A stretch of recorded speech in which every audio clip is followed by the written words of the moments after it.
Good morning mga brads. Nandito tayo ngayon sa Casmina Game Farm. Maganda yung panahon ano. So yung mga maalaga nating mga manok nasa maayos na kalagayan ano? Masisigla, nakita nyo naman no? Puro tilaok ang marinig natin dito sa farm. Maganda yung mga pakiramdam ng mga alaga nating minamahal na alaga ano. So for today's vlog, merong mga nagme-message sa atin ano, regarding sa kung paano magawang bulto no, o mapabulto yung katawan ng mga minamahal nating alaga. So ngayon sasagutin natin yan, share natin experience natin. So before that no, disclaimer, itong mga di-discuss natin base lang sa ating experience no, for sa mahaba nating pag-aalaga ng mga manok ano. So i-share lang natin, baka meron kayong makuha ng mga idea or tips no. Kung meron kayong mga ibang idea na gusto i-share, pwede kayong mag-comment no, mga brother no, mga brads. Share natin no, para at least no, yung iba nating mga katropa na bagu-baguhan na sa pagmamanok, malaman nila no, yung mga iba't ibang idea or tips na pwede nilang subukan no, sa pag-aalaga ng kanilang mga manok ano. So before that, shoutout muna tayo no. Medyo matagal tayo hindi napag-shoutout. So unang-una shoutout sa mga tropa natin no, sa mga brother natin sa Wild Boys group headed by our very kind and generous president Mr. Cart no, na nasa US pa. Very soon uuwi siya ng Pinas no, para mamit tayo no. So watch out no. Shout out mga brother, Wild Boys. At malapit-lapit na no, nagpaplano yung Wild Boys ng mga labanan ano. So yan ang isang objective ng Wild Boys no, mapalaganap yung mga brotherhood in terms na sa mga kinagigiliwan nating passion no, which is pagmamanok at sabong ano. Hindi lang breeding, lumalaban din tayo no. So by the way, good luck no, sa Wild Boys. May laban niya tayo sa nating brother sa Battle of TikTokers no, si Super Andre at si ating president si Kurt.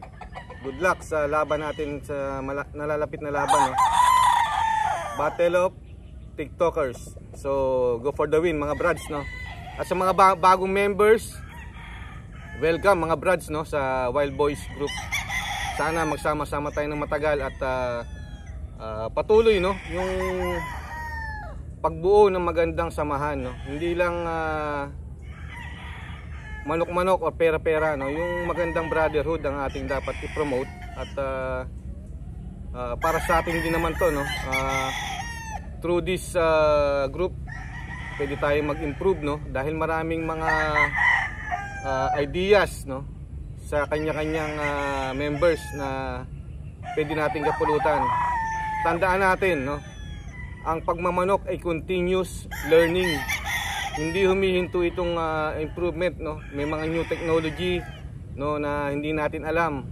So kailangan mag-adapt tayo sa mga adjustment, otherwise hindi tayo makakasabay sa mga labanan ano. Kung mapapansin nyo, long time ago malaki na yung na-improve ng labanan natin ano. Before no, kasi nung maliit pa ako, sinasama na ako ng father ko no, kami ng kapatid ko sa sabungan no. So maliit pa kami, nag-aalaga na kami ng mga manok. Nagpupunta kami sa sabungan pag may labang kami ano. During that time, ang dami pang nilalaban ng mga yung tinatawag natin na mga mistiso or tagalogin ano. So maganda rin yung labanan nung araw ano, kasi nakakatuwa no. Although meron ng mga hybrid no, yung mga may mga magagandang bloodline, napakarami pa rin mga mistiso, no, or mga Tagalogin na nilalaban, no. Yung iba nga nabibili lang sa palengke, makikita mo nasa sabungan na, no. May mga nananalo, ano. Of course, hindi natin parehong metary yan kung sabihin nga natin, no. May mga nananalong Tagalogin and mga mistiso yun, ano. Pero yung mapapansin natin nung araw, no, napapansin namin, ano, ewan ko sa inyo kung inabutan nyo yung mga labanan na to, no, napakasaya. May maglalabang mistiso at ang kalaban niya is medyo maganda na yung dugo, ano, magandang bloodline na, ano. So yung ang laro ng mistiso, alam naman natin, ano, tatalon-talon lang, wala siyang diin pag pumalo, lilipat-lipat, lilipad-lipad, iilag-ilag, no. So may time na yung kalaban niya na ano niya, no, na naiisahan niya, no, naiisahan niya. And syempre tatama yung kahit na medyo mahina lang yung palo nun, sa talim ng tari may possibility na mapatay niya yung magandang bloodline, ano. Pero ang isang obserbasyon ko diyan, ano, yung mga mistiso o yung mga Tagalogin natin, no, medyo mahina sa sugat. Kahit na mapaglalagyan niya yung isang yung kalaban niya na maganda yung bloodline, mas nakakabalik pa rin, ano. Once na tinamaan din yung mistisuhin natin, humihinto na agad yan o tumatakbo, no. So ganyan na madalas mangyari, kaya napakasaya ng sabong, no, napakasaya ng araw, no, ganyan. So kung mapapansin nyo, evolution, no, later on, ngayon wala nang mga mistiso or mga Tagalogin, ano. Meron tayong nakikita, may infusion yun ng mga asil, no, hindi naman siya mistiso or Tagalog, no? Infusion yun ng asil or yung tinatawag natin mga ano bang tawag ito, yung malalaking manok, Peruvian, no. So ibang bloodlines din to na ini-infuse natin sa mga western fowls natin para magkaroon siya ng ibang style, no, style ng paglaban niya, pati yung pangangatawan niya nag-iiba, and then yung siguro yung yun nga, style ng fighting, no. Tulad ng Peruvian, pag tinroso mo yan sa mga western, alam naman natin ng Peruvian, no, sandamakmak na palo yung binibigay niyan. Kaya lang napakalaki nila, no, napakalaki. Iyan ang genetics nila, malaki silang manok, umaabot ng 3 kilos, 4 kilos, or even 5 kilos, no. So once na kinross natin yan sa mga western fowls natin, yung mga bloodlines natin ngayon, of course magbabago yung mga anak nila, iba yung magiging kalalabasan, ano, combination nung asil or Peruvian and western fowls, no. So pag kinumbay natin yan, mag-iiba yung, although malalaki pa rin, ano, malalaki pa rin yung lalabas, pero ang ginagawa ng iba nating tropa, continuous nilang ini-infuse, no. So para mapaliit ng konti yung lalabas na mga anak nila, ano. So bakit ko nasabi to, ano? This is may relation dun sa topic natin ngayon, which is yung bulto ng katawan ng manok, ano. And to continue, by the way, no, continue natin yung shoutout, Wild Brothers, shoutout, no, sa Wild Boys, shoutout ulit. Good luck sa mga laban at sa mga activities nyo today, no. And shoutout din sa EBD 512 Game Fowls from Mindoro. Actually, matagal nakakalimutan ko lang i-shoutout, no. EBD 512 Game Fowls Mindoro. Mindanao pala, no, sorry mga brads, Mindanao. Noki Garcia, shoutout brother. And John Denver Macabales, no. Shoutout sa inyo. Of course, yung ating solid subscriber na hindi pa nagpaparamdam, si Carl Pogi. Carl Pogi, shoutout sa iyo, mabuhay ka. Okay? Shoutout sa mga solid subscriber natin, sa mga nanonood lagi sa ating mga video. Walang sawang sumusubaybay kahit na yung video natin medyo maigsi. So shoutout sa inyo lahat, no. Okay? So to continue, no. Yung pagpapabulto or paano maging bulto yung katawan ng manok. So naikwento ko yung mga sabong nung araw, ano. So nag-evolve, no? Nag-evolve na yung ating mga fowls. Sa ngayon, wala nang ganong mistiso or Tagalogin na nilalaban sa mga sabungan. Although namimiss ko yung ganun, ano, napakasaya. Ang ganda ng mga labanan noon, no. Ngayon mas maganda rin ngayon, ano, kasi new technology, na-improve yung ating mga fouls, ano. Pero kung inabutan niyo yung time na yon, ang saya-saya ng mga, especially no, yung mga dihadista, no. Siyempre madidihado yung Tagalog or mistiso, no, versus dun sa talagang medyo may dugunan na ang tawag nila nung araw dun yung Texas, no. Texas, wala pang bloodline nung gano, no. Yung mga bloodline na pangalan ng bloodline, wala pang ganun lumalabas doon. Ang tawag nung Texas lang, no. Kasi iba itsura ng Texas sa mga mistiso, no.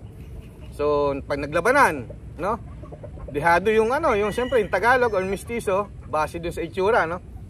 So siyempre ang nasabi ko nga, tatalon-talon lang yung ano, no, yung mga mistiso, yung Tagalog tatalon-talon lang, iiwas-iwas lang, nagpapahabol ganyan, no.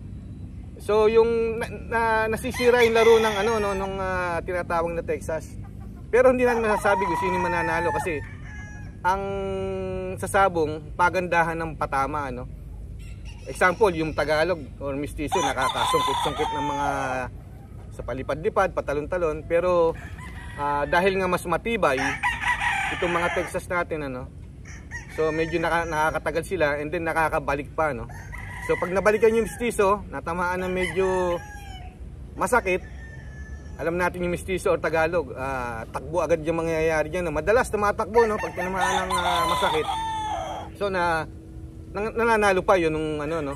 That's why ang nangyari, nawala yung mga mistiso and Tagalog. Wala na naglalaban nun kasi nga nadadaig na masyado nung mga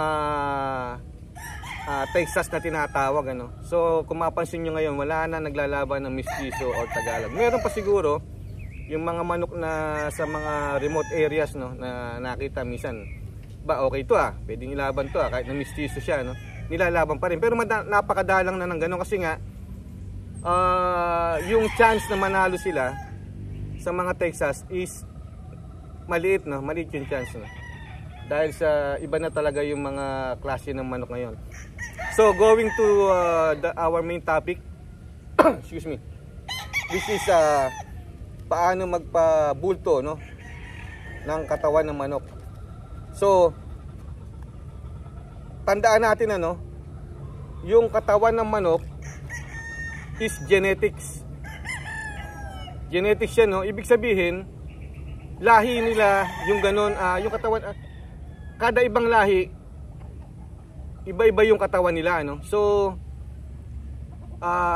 parang tao, no. For example, yung mga kapatid nating black, no, or negro. Kung mapapansin nyo, halos lahat sila, no, yung mga katawan nila mababato, no, mamamasel, no. Maliit pa lang, kahit maliliit na bata, tingnan niyo yung mga katawan ng mga kapatid nating mga negro, no. Makikita niyo yung iba yung hubog ng katawan nila. Kahit mga payat sila, makikita niyo yung mga muscle nila, no, compare sa mga white, no, hindi ganun yung katawan. So same thing, no. Dagdag pa natin, ano, yung height. Yung mga kapatid natin na Amerikano, puti man yan or negro, medyo matataas sila, malalaki sila, no. So part of it is genetics, no. So yun ang lahi nila. So yung nilalabas nila na mga anak, ganun din yung itsura, no, yung pangangatawan, yung taas. Although na-improve pa rin yun sa kanilang kinakain, no, or sa mga lifestyle nila, activities, no. Of course, pag nagbuhat palalo sila, lalong lumalaki katawan, no. So nai-improve pa rin, no. Pero ang sinasabi ko rito, na tulad ng tao, yung manok, genetics din yung itsura nila, no. So for example, no, lumabas na yung mga ating mga new bloodlines, no, na sumikat few years ago, like yung Boston Roundhead, yung mga sweaters, no, mga kelso. Yan is mga evolution lang yan, mga development lang yan. Dinevelop lang yung sweaters, no, from yellow-legged hatch and kelso. Napalabas nila yung sweaters, no. Comment, please comment no if I'm wrong no. Pero yan ang pagkakaalam ko, yung sweaters galing lang yan sa Yellow-legged Hatch and Kelso no. Yung Boston Roundhead iba rin no, ibang bloodline din yan. Actually yung history ng Boston Roundhead, hindi nila alam kung saan ang galing no. Which is manok lang yan na during transportation wala yatang nag-claim no. So may nakakuha. So hindi nila alam yung pinanggalingan ng Boston Roundhead no. So from then on tinawag na nilang Boston kasi yun ang pinangalan no doon sa manok na yon na naging maganda yung record.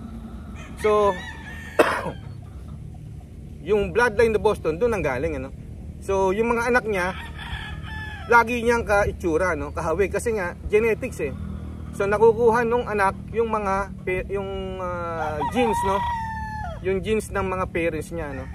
So what I'm trying to say is hindi natin pwedeng baguhin yung katawan ng manok no.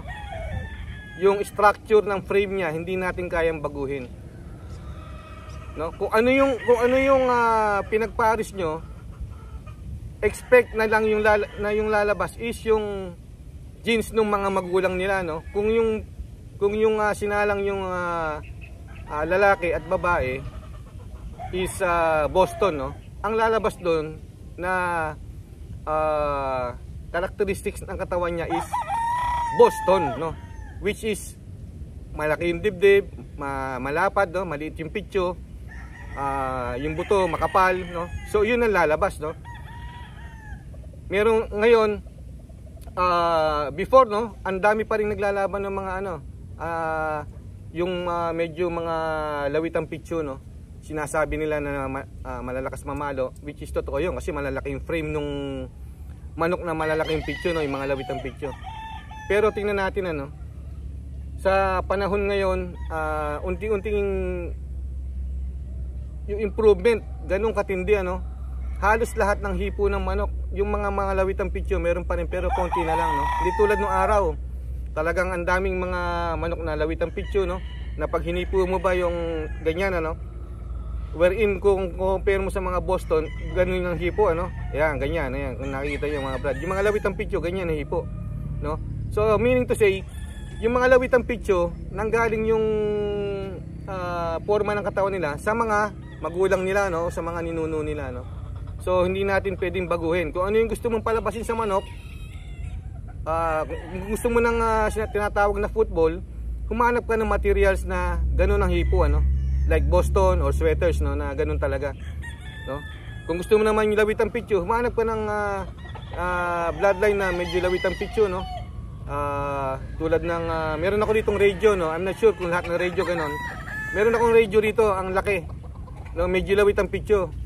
Kinuros ko siya sa mga white kelso no, last time. Ngayon, ayan na, mga stags na sila no. Mahalata mo no, napaka clear no. Alam mo agad kung kanino anak kasi nung hinihipo natin ano, iba yung structure ng katawan niya, medyo paganyan siya no, na yung pityo niya malapad no, lawit na lawit no. Compared dun sa ibang white na iba yung ama, ganun naman ang hipo niya no. So this is very clear evidence no, na kung ano yung sinalang mo, yun ang lalabas no. Hindi mo mababago yung structure ng ating mga manok. Genetics yan. Kung ano yung ama't ina, yun ang lalabas na anak niya no. So kung gusto natin ng maidagdag ko lang yung mga structure ng manok no, yung katawan ng manok. Merong mahaba no, merong mahaba, merong maigsi, merong hugis football na halos walang pityo, may lawitang pityo no.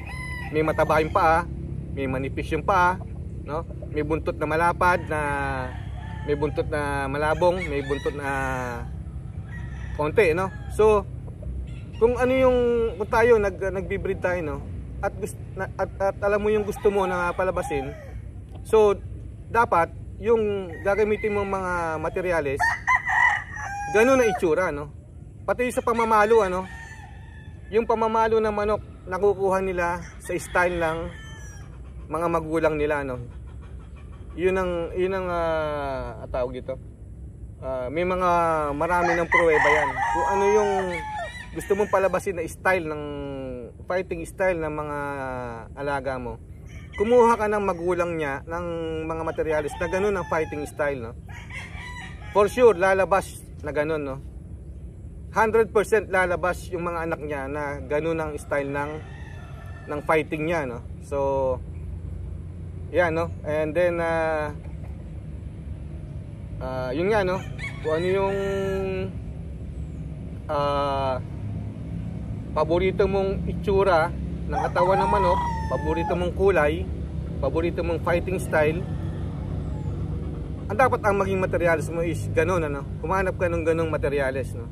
So para ma-propagate mo sila, maparami mo yung ganung kulay, ganung hipo ng katawan at ganung fighting style, no? Pati yung mga malilit na binti, no? Yung mga buntot, yung balahibo nila, kailangan ganun lang kunin mong materyales.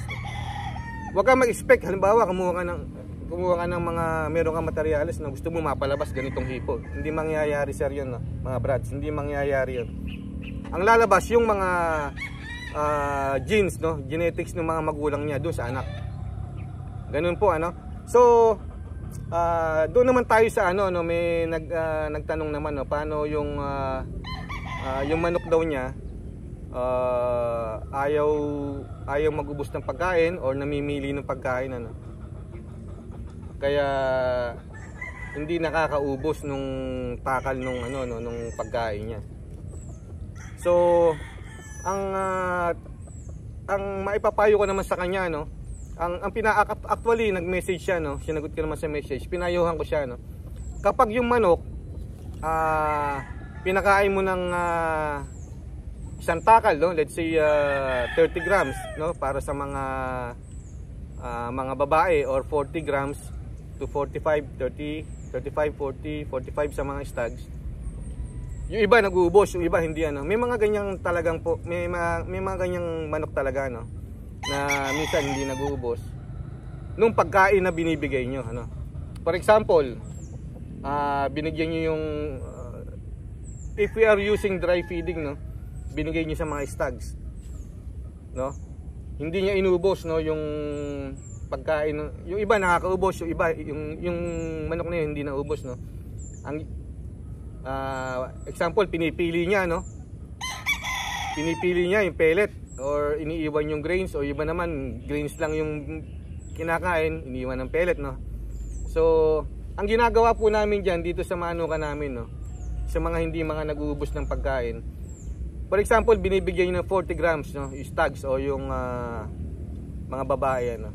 Sa susunod, bigyan nyo siya ng pagkain na konti lang, no. Let's say less, kulang sa kalahati ng takal, no. Konti lang, konting-konti lang. Okay? Then obserbahan nyo kung uubusin niya or hindi. Kadalasan yan, inuubos niya, no, dahil konti lang, no. Konti lang yung nilagay nyo, uubusin niya yan. Halimbawa, yung takal nyo is 40, bigyan nyo lang ng 15 or 20 grams. Uubusin niya yan, no? Or kung di man maubos, konti lang yung matitira niya. Susunod, ganun pa rin, no? Bigyan nyo pa rin ng ganun hanggang sa maubos niya, no, yung konting pagkain. Ang mangyayari niyan, mabibiting siya sa kain, ano? Mabibiting siya sa kain. Hanggang sa, ang gagawin nyo, dagdagan nyo ng dagdagan, no? Unti-unti yung pagdadagdag hanggang umabot dun sa talagang takal nyo ng pagkain. So later on, hindi na siya, ang mangyayari niyan, kain na siya ng kain, hindi na siya mamimili or ano, no, masasanay siya ubusin yung binibigay nyo. Ganun lang ginagawa namin, no, which is effective dito sa amin yan. Try nyo rin sa inyo, no. At minsan naman hindi nag-uubos, no. Ang gawin natin i-dilaws natin yung ano, no, or i-flush, flush nyo yung manok, no. Kahit bigyan nyo ng Amtil or Premoxil, mga ilang araw, sampan nyo yung manok, then ibaba nyo, no. Then for sure kakain na ng maganda yan, no? Kasi minsan hindi natin alam, nilalagnat yung manok, may dinaramdam yung manok, may konting sipon yung manok. So syempre hindi maganda yung pakiramdam niyan. So minsan nananatili yung sakit niya sa katawan.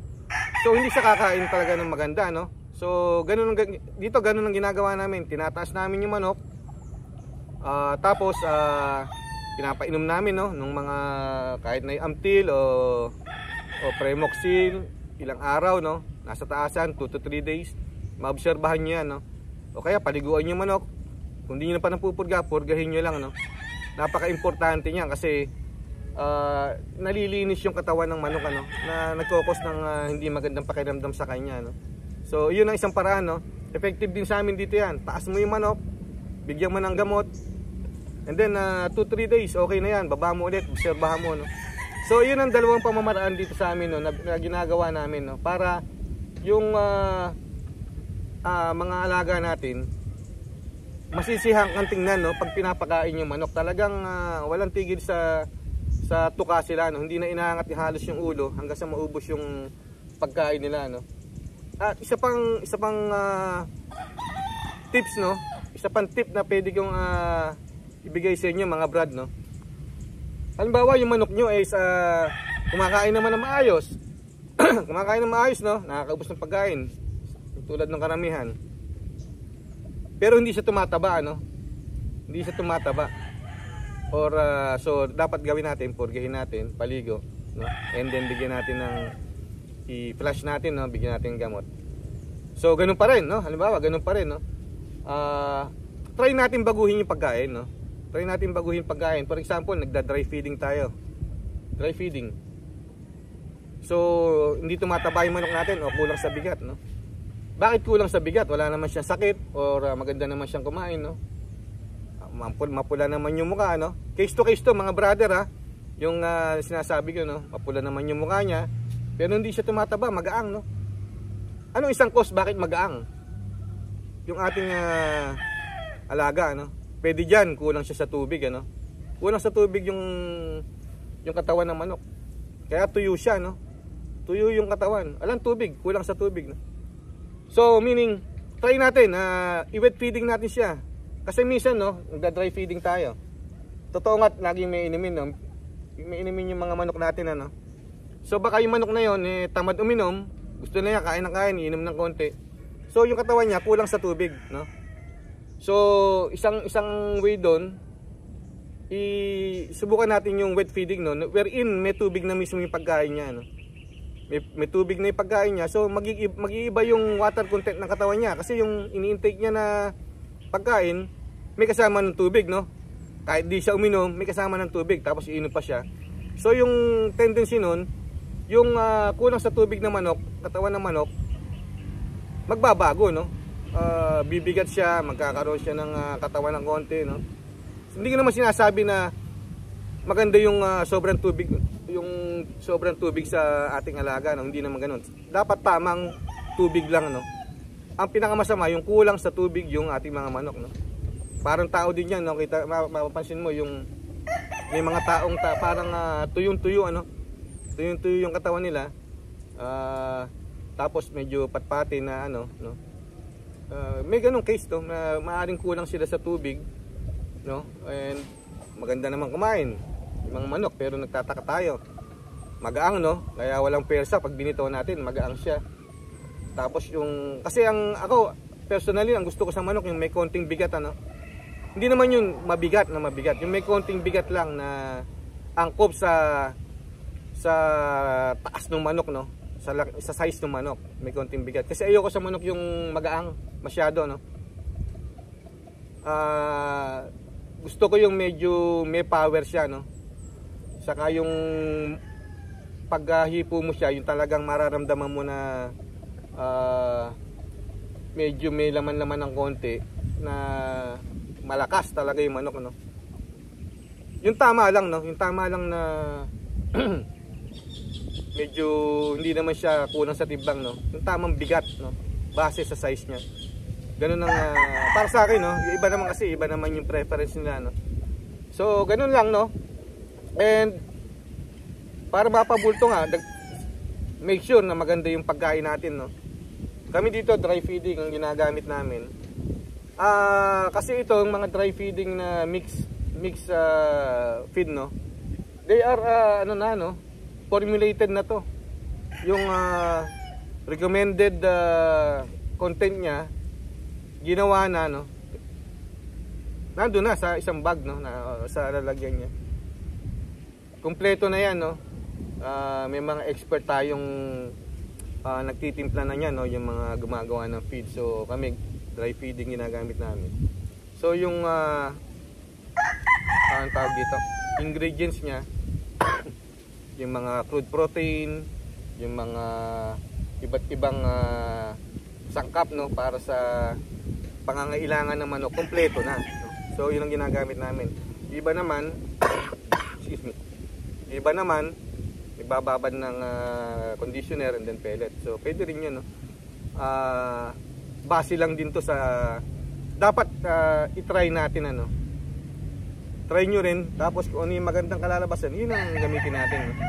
Lahat naman ito is hindi mas nagagamit na, no? So nagagawa na. So ito'y base na lang sa preference nyo kung anong gusto nyo gamitin. Kasi dito sa farm, mas nadadalian kami yung mix na, no, na feeds na dry, kumpleto na yon. Kung ano yung pangangailangan ng manok, ginawa yon para sa manok talaga, eh. So wala na kayong intindihin, takal lang kayo ng takal, no? Sa pagbababad ng mga conditioner, yung ratio ng iba 50-50, 60-40, ganyan, no? So base rin yun kung ano yung gusto nilang maging katawan ng manok nila, maging bigat ng manok nila. Nag-experiment din sila, no, kung ano yung mas maganda, 50-50, 40-60, 30-70, ganyan, ano. So subukan natin yun, mga brother, no? Hindi, walang masamang mag-experiment. So pag nakuha nyo na yung gusto nyong pagkain, no, so wala nang magiging dahilan, no, para yung manok nyo is hindi gumanda yung katawan, no, o hindi maging bulto, no. Siguro, for sure magiging bulto na yan basta nasa tamang pagkain, nasa tamang oras, no, and then walang dinaramdam yung manok. At yung bulto ng katawan ng manok, nanggagaling yun sa genetics, no. Genetics. Kung gusto nyo na mabulto, magsalang kayo ng Boston, o kaya yung mga hatches natin, no. Pag hinipo nyo, alam pitcho, no, yun. Kung gusto nyo mabulto, ganun, no.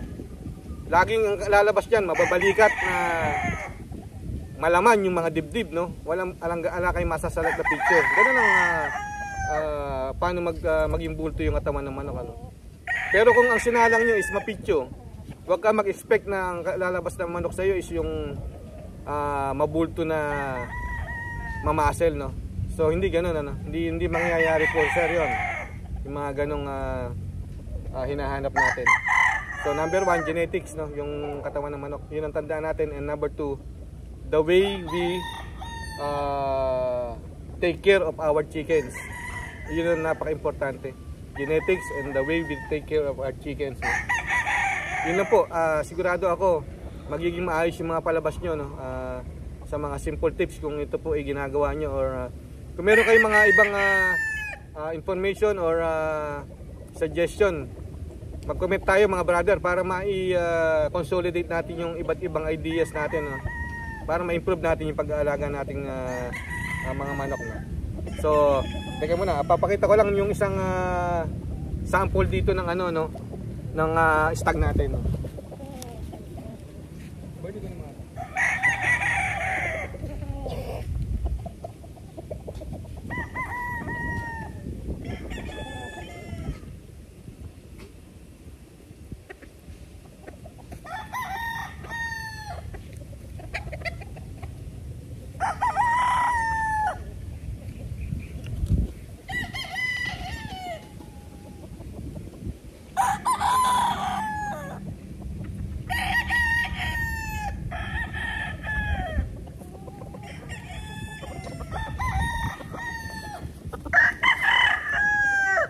Ito, mga brother, ano,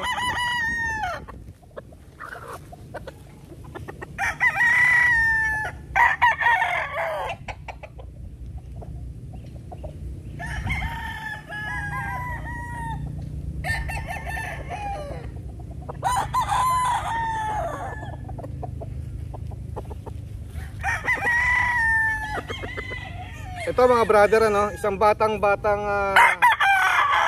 stags natin, ano. So around siguro 6-7 months, no.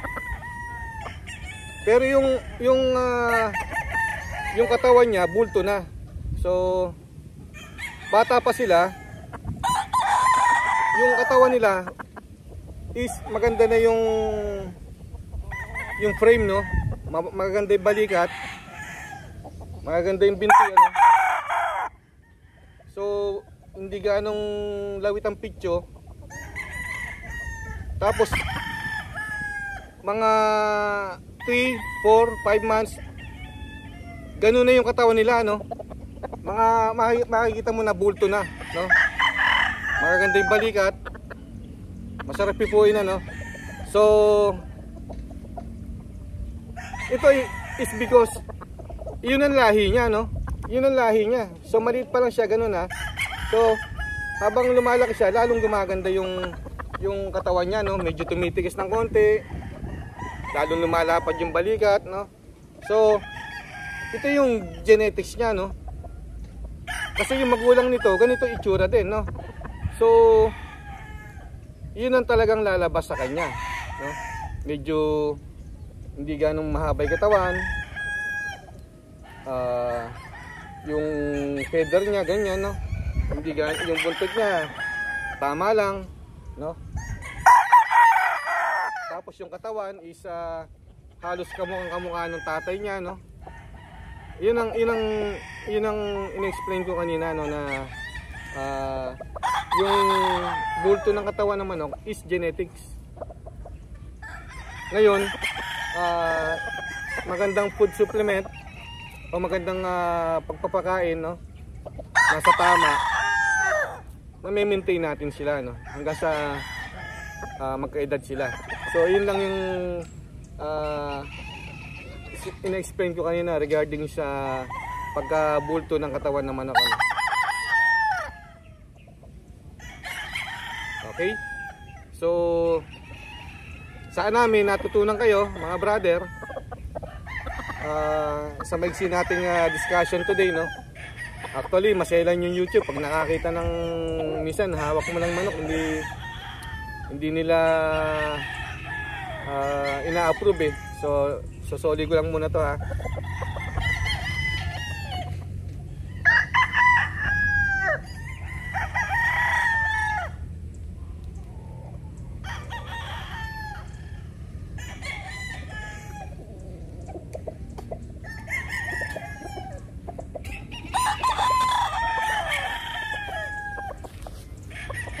So ayun mga brad, no?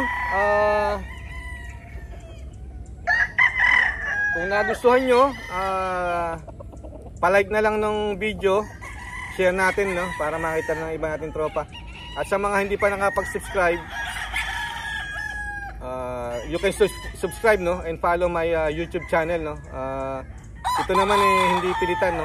Kumbaga, kung kahit na 3 lang yung viewers natin, no? Okay na sa akin, no? Dahil passion lang natin to, no? Part of our passion, yung makapag-share tayo, pakita natin yung mga alaga natin. So yun lang, ganun lang, ano. So hanggang sa susunod na videos natin, no? Keep on watching, and sa mga solid subscriber na patuloy na nanonood, maraming salamat. Bye bye.